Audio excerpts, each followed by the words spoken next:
Hello everyone, my name is Varun and today in this video we are going to discuss about understanding use reducer hook in detail.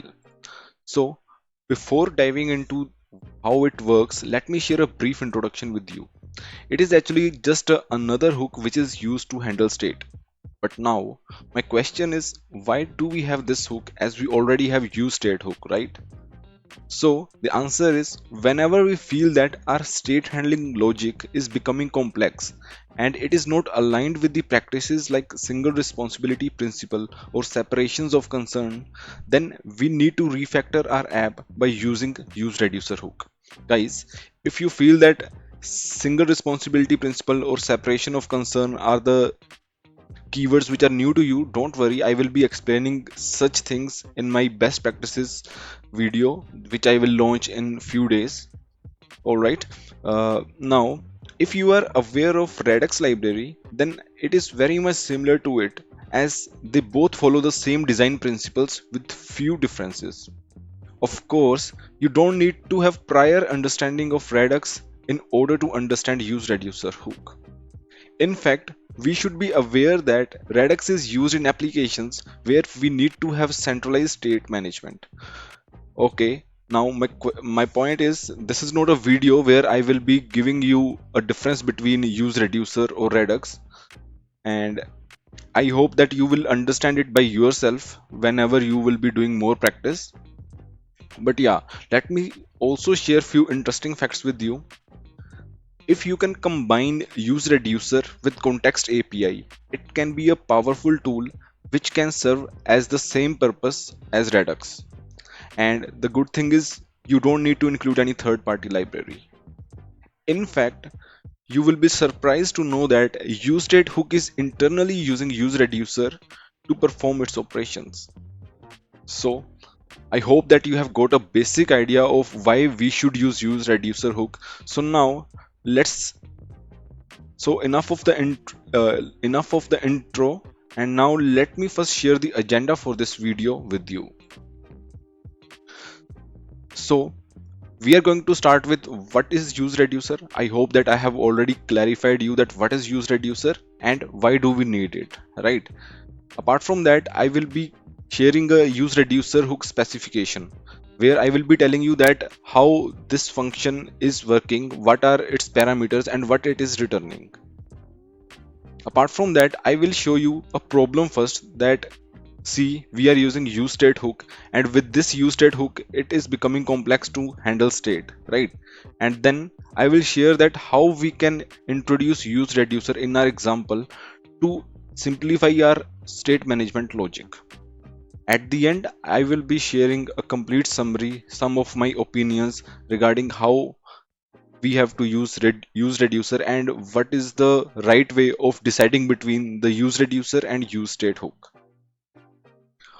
Alright guys, now let's move on to see the use reducer hook specifications.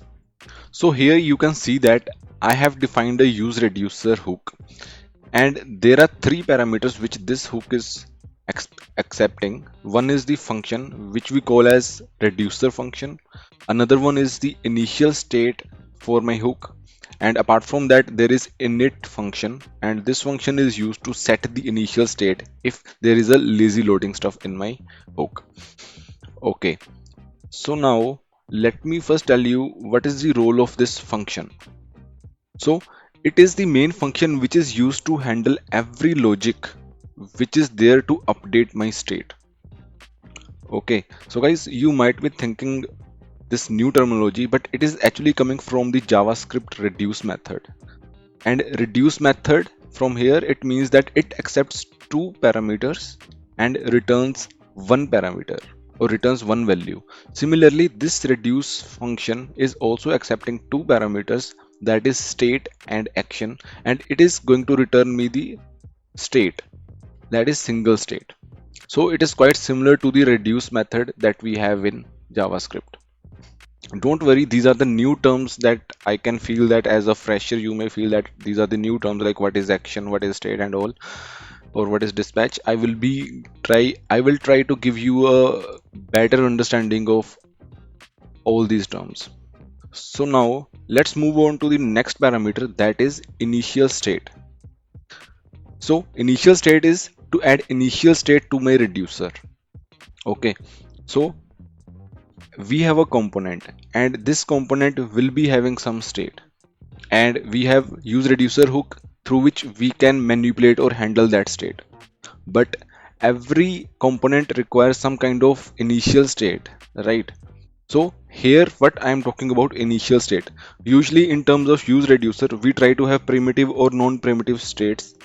Most probably it is going to be complex data structure, like we have object or nested object or arrays as my initial state. And this reducer function is actually going to manipulate this initial state based on the user events. All right, now let's focus on what this use reducer is returning to me. So the first thing it is returning to me is the access to this state object. Like I have mentioned that we need to provide the initial state, and once this use reducer is executed, it is going to return me it will provide me the facility to access this initial state via this state object. So access to the state object will be provided. You can see that it is a destructuring pattern that I am using. So first parameter is the state object, and based on this state object I can use the different variables in my whole JSX or in my whole component. Now let's move on to the dispatch. So dispatch is a method which is used to send action to the reducer to update the state. Now you may feel that what this new term is, why I am making things complex. Guys, actually this is not a complex thing. The idea is that we have a reducer function. It is changing the state. Now my question is, how will I tell the reducer that change this particular state to this, or change this variable of my object to this? So that decision maker is going to be our dispatch method. So you can see that I have mentioned that method to send action to reducer to update the state. So it is going to command the reducer function that please update this value. All right. So dispatch can have type or payload. So you can use any name as you want, but this is a basic convention that where I specify that dispatch type as, let's say, increment.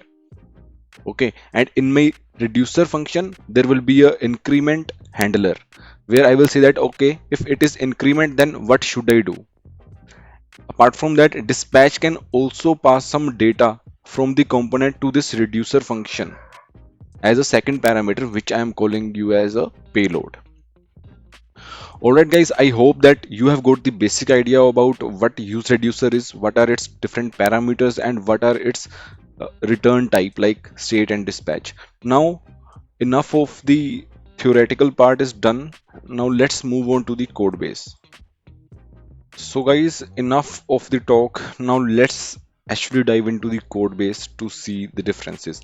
Initially, I will be just focusing on the very basic use case, and then gradually I will move to the more complex examples.